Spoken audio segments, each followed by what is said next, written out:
So you work full time and you want to start a business. Is it going to be easy? Nah. Is it worth it? 100%. Let's sort this face out and get into the video. That's better. Okay, so let's start with what my job title is and what my company does. So I'm employed as a full-time gym instructor, and then my company does personal training. We do online fitness coaching, and then I make and sell programs on my website. I'm not really qualified to give business advice, so I've just got some questions off of Google and I'll be answering them and seeing if I can help somebody along the way. What's the hardest part of being an entrepreneur?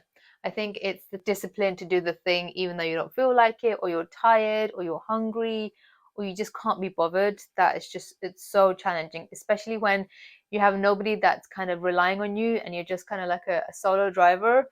It's really hard to push yourself.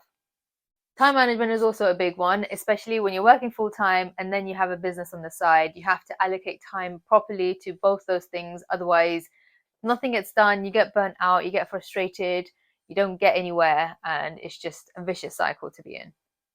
Decision paralysis is when you have about 20 things on your to-do list and you need to decide on to doing something and you can't do it because it's too overwhelming, it's too annoying, and so you go to sleep.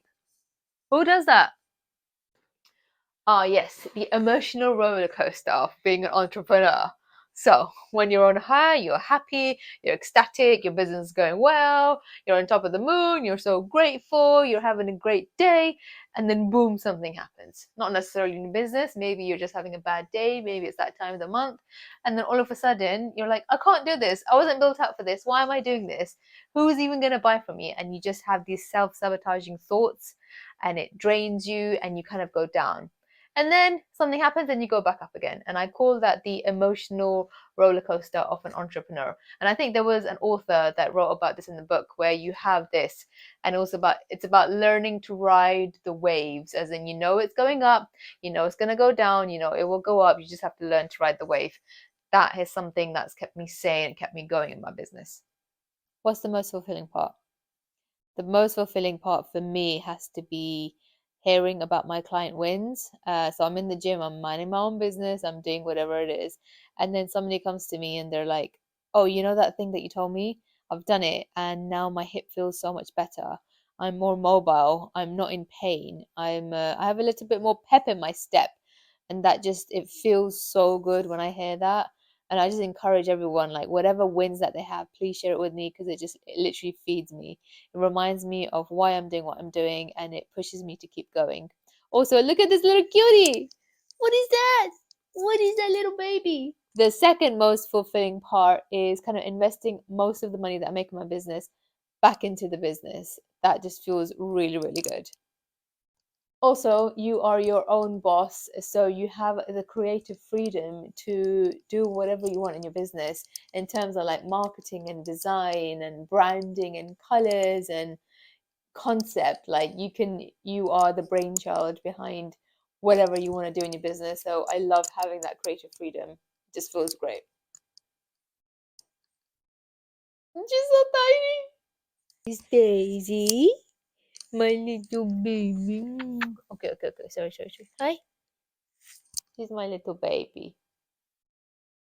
Have I ever had burnout? Oh my God, yes. Okay, so when we went into lockdown, right? Just before we went into lockdown, I just started PTing. And then when we went into lockdown, I was like, shit, I need to go online, right? So I was like, I don't know how to be an online fitness coach. She's probably listening. Listen up, yeah, because you need to start working. So I went online and I found someone who did online fitness coaching. I paid her like I think maybe £1,200 or £1,000 up front, and then there was outstanding monthly payments of like £800 or something for about 3 months. And then I had so many doubts. I was like, what if it doesn't work and blah blah blah. And I did ask her on the phone. I was like, how long does it take to see results? And she was like, if you do everything that I tell you to, you should see some results within 3 weeks. I was like, okay, that's not so bad. So at least before the next payment, I can kind of have that money ready to go. Okay. So what I did was, like an idiot, every single day I worked on my business for like 12 to 16 hours. Um, it was just, it wasn't productive, it wasn't quality work, it was just kind of faffing about with the stuff that I was doing for that coaching, like learning and trying to implement what they were teaching. And I didn't have a lot of basic business knowledge. I hadn't done any of the mindset work or any of the inner work. And of course, I didn't see the results. And it was time for payment, and I couldn't make payment, and it was just a whole mess. But that is when I had burnout. It was basically, I think you have no energy, you are depressed, you can't see a light at the end of the tunnel. There's just a lot of things that go on. And then from then, I've kind of changed my whole strategy when it comes to kind of business coaching and implementing other people's advice and working on my business. I'm not going to work till burnout anymore. It ain't fun. I know there's a hustle culture right now of burning out, but you don't need to. Oh my god, she's too cute. Is it expensive to start a business? Short answer, it doesn't have to be. My answer would be, because I wanted to do everything properly, it did cost money. So I'll be upfront with you and I'll just go through rough numbers. So, for example, started a limited company, bought the hosting platform for my website, bought the domain, bought some other stuff for the website, like important privacy, GDPR related stuff. Everything for the website I think comes to about £700 for the year, and then you've got the insurance, the PT insurance, and then on top of that, if you want to purchase anything, so it does add up. But that's because I chose to do things properly. Like, I wanted to do things properly and record things and have it be like a proper company. Like, it was just like a childhood dream.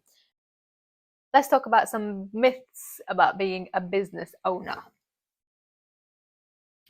Okay, so for the first, the most important one, well, one of the most important ones, is that it's really easy to make a lot of money in a very short period of time. I don't know why I'm talking like that. Okay, I'm going to talk like a normal person now. So what I mean by that is, there's a lot of people claiming online, hey, within 6 months, you're going to make, I don't know, like £100,000 or whatever. And in very rare circumstances, that is possible. But for the rest of us general folks, the general population, the rest of the 95%, it's not going to happen.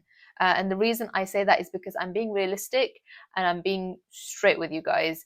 Unless you've done the inner work and you're working with a business coach, or you're really laser focused and you're putting in the hours and you're doing those things that gets you the most ROI, yeah, in 6 months you'll see results. But for the rest of us, it's going to take a lot longer. The last video that I can think of that really talks about this is, there's a lady, she's called Iman something, and she claims to have made $20 million in 6 months online by Airbnb. So when I first came across the video, I was like, wow, this is super inspiring. And I started watching it, watching about, I don't know, 5 minutes of it. And then I was going to come back to it. And then a week later, I saw somebody else post, and they were like, how she's a fraud. She's a scam artist, and the way she made the money is by selling people the idea that they will also make the money. So the people are the reason why she made the money. And so it's very easy for people to fall into this trap. I guess we live in a time when, things are difficult. People want that quick result. They're going through a hard time, and they want the thing that's going to give them the most result in the quickest amount of time with the least amount of convenience. And so when they come across a video like that, they're like, hey, wow, this is the golden nugget that I've been waiting for. And so they go all in, and they find out that it wasn't what it was. Second myth about being a business owner is that you have to sacrifice family time to work on your business. Whilst that is true, if you were to kind of have good time management and allocate time to your business, and when you sit down, you do the quality tasks that are going to get you the most ROI, then that will give you some time. It will free you up some time to spend with your family on the weekends and evenings, and or even both. And so some respects that's true, and other respects, if you manage your time properly, you don't have to sacrifice family time to work on your business. It's just how I see it. Maybe I'm wrong, maybe I'm not. Let me know in the comments. Next myth I would like to bust is that you have to choose one thing or the other, as in you choose this or that. For example, in your business, some coaches will say only have one offer or two offers.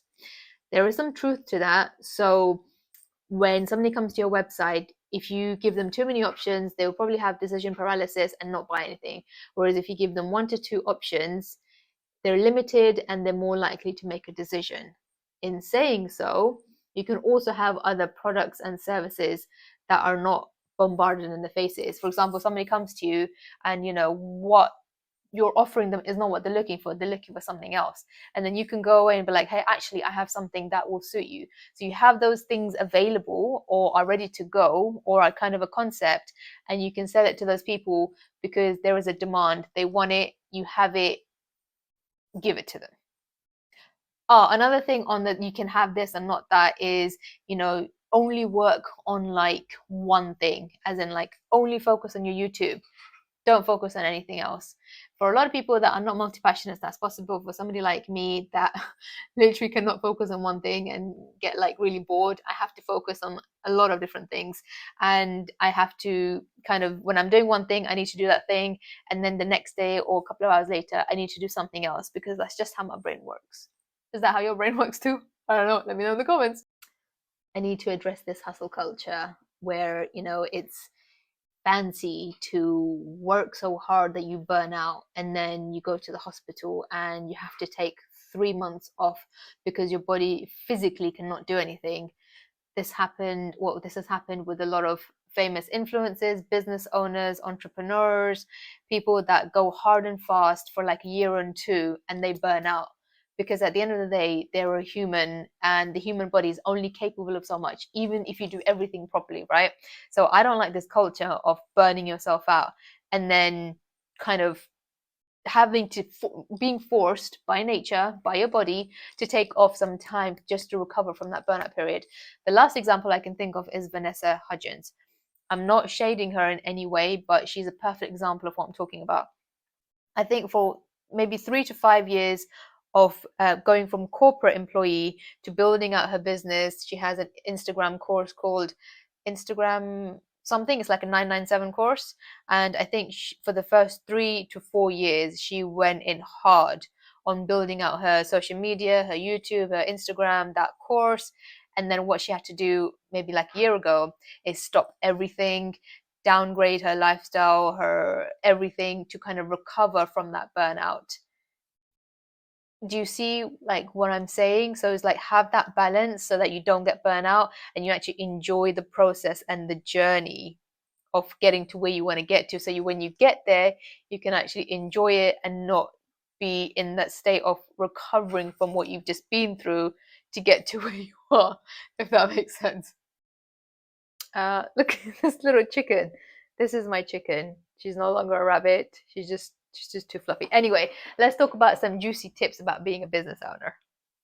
Okay, so my favorite one has to be selling something before it's created. Oh, she's being too cute. Okay, so what I mean by this is, for example, what happens with me is I get a concept, right, of a service or a product, and I have it in my mind and I kind of work on it. It's still very kind of vague, it's not set in stone. And then somebody comes to me and they're like, this is what I'm looking for. And even though it's not ready, then I tell them, hey, I have this. And then I ask them exactly what they're looking for. And then I go away, I work on that concept and I hone it and I customize it to that person. And then you sell it. And that is what you mean by selling something before it's created. That way, you're saving yourself time and energy. You're kind of solidifying the fact that there is a demand for that product or that service, and rinse and repeat, baby. Next up, I want to talk about failures. Failure. It's from the older generation. The word failure is not good. People don't like to fail, especially Asian parents don't want to see their kids fail. But let me tell you something. Failures are lessons in disguise. And I know it sounds a bit cheesy, but when I tell you, they really are lessons, because when you fail, you if you're kind of if you really want to keep going, you look at what happened, what went well, what didn't, what can you improve next time, and you do it again, and you fail again, and you do it again, and you just keep learning and you keep getting better. Best example I can think of is the guy that made the light bulb. Did he have more than 900 failures? Like, did he try more than 900 times and fail? And then was it on like the 950th time or something that he managed to make the light bulb? Like, That's crazy. Can you imagine failing at something over 900 times? The majority of us would give up. And this is what a lot of people do. Something gets hard, something doesn't work. They're like, I can't do this. They give up, they quit, and they don't see the results. Well, what do you expect? So don't fail. I mean, fail, but don't quit. Okay, keep failing, keep failing. Every failure, oh, this leads me on to the next one, right? Every no gets you closer to a yes. So the more people that say no to you is good because there is a yes coming. How great is that? What are some of your failures? All right, so the most kind of the recent one I can think of is I started a clothing brand called Colors of Cover. It was abayas. They kind of looked like maxi dresses. Well, they kind of were.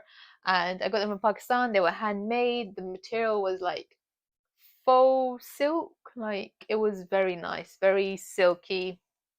And I brought them here, and they were very popular in the Muslim community. I started a website for it. I bought like the PO box. I invested maybe like I think up to £300 in it. And at that time, I didn't have any business or marketing or customer service skills. And I think for those reasons, and also I wasn't committed to it. For those reasons, I failed at that business. But just because I failed on it doesn't mean it's gone. I will plan on restarting that in the future. I wanted to make that like a business where other women can work from home. So I would get them on as ambassadors. They would buy my product for cheaper, and then they can go and sell it on. So it would be kind of like a marketing scheme, like an Avon scheme or even MLL scheme, but literally hire up people underneath me so that they can buy their buys for cheaper for like £20 and go and sell it for 25, something like that. That was the whole concept of it. I will start that again though in the future for sure. She's having a wee wee. This is what it's like having a rabbit. She is litter trained, by the way, and that's why she's having a wee wee. Isn't that right, Daisy? Having a wee wee? Good girl.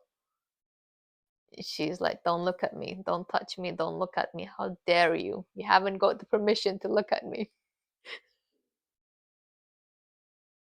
All right, so the 4 Ds of time management, I would say, are delete, delegate, delay, and do. So delete is those tasks that you don't need to get done. There's no priority. They're not going to get you an ROI. Just delete them. Second D was delegate. Who can you delegate those tasks to? Do it. Delegate it. Get them to do it. Next one is delay. What task is not important? What can wait? Delay that task. And the last thing is do. What task takes less than 2 minutes or up to 2 minutes that you can do straight away? Get it done. That's it. That's the 4 Ds of time management. Oh, sorry, baby. Oh, just twitch. Moving on, what is my favorite quote? I have so many to be honest, but the one that really comes to mind is it's better to try and fail than to never try it at all.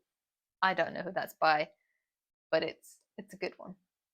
And here's a saying from Arnold. I don't know exactly what the quote is, but he went something like every time he was in the gym and he did a rep, he had a smile on his face whilst everybody else looked miserable.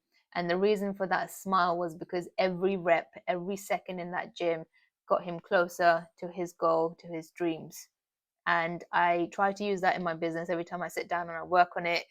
Even if things are not going well, I'm reminding myself that every step I'm taking is a step towards that goal. To add to that, I would say also write down your vision. What do you see happening in your business in 20 years' time? Who do you want to impact? Why do you want to impact them? What business or product are you thinking of kind of selling? It doesn't have to be finalized, it could be a rough idea. Have something jotted down. When you write down something and you kind of create a task or to-do list, science says that you're 80% more likely to do it compared to those people that don't write it down. So I don't know how true those numbers are, but I know for a fact if I write something down, I like to tick it off and get that dopamine hit because I'm a dopamine junkie. Yeah. What advice would you give to somebody starting their business? I think the most important thing any entrepreneur would tell you is your why.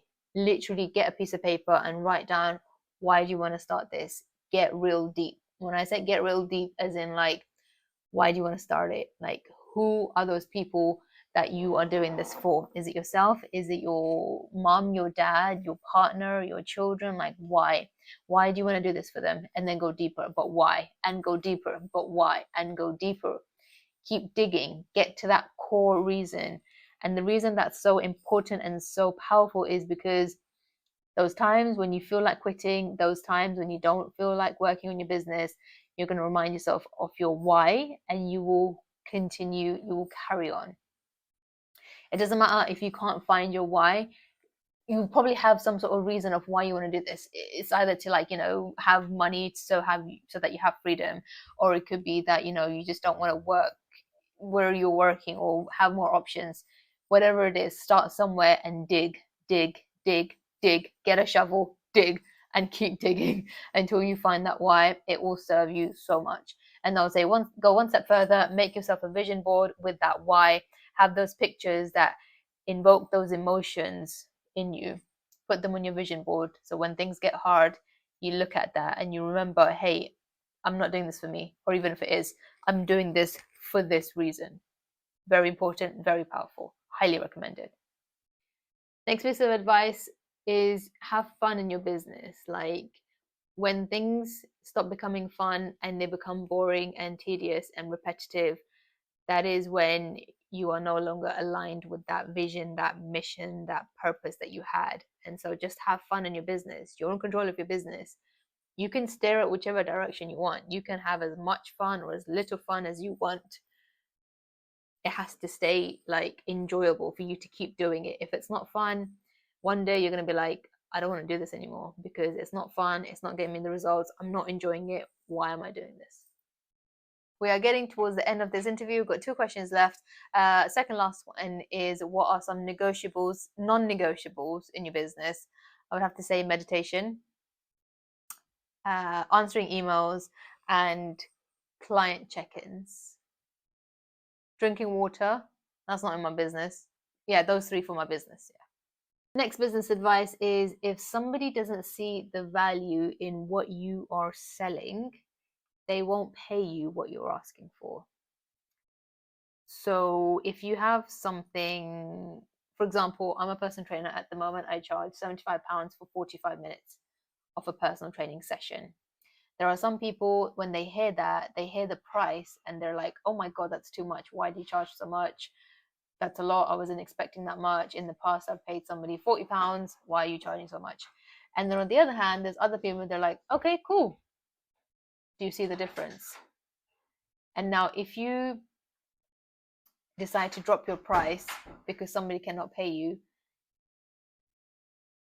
they won't necessarily want to work with you.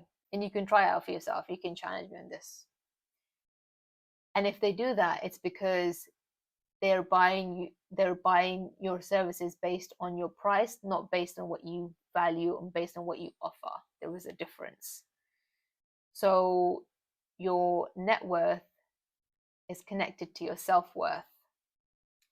Yeah, that's a deep one. It's that took some time. That took some years for me to kind of get my head around and understand. One word to describe myself, I would say a chain breaker, crazy chain breaker, basically. Yeah, that's the end of this long ass video. I don't know how long it's going to be. If you made it to the end, thank you so much. I really appreciate you investing your time into watching this video. I hope you got value out of it. Let me know if you have any questions down in the comments below, and watch this video next. See you later. In the meantime, do your curls and eat your cake and do your curls. Oh my God, it's so cringe. Okay, bye.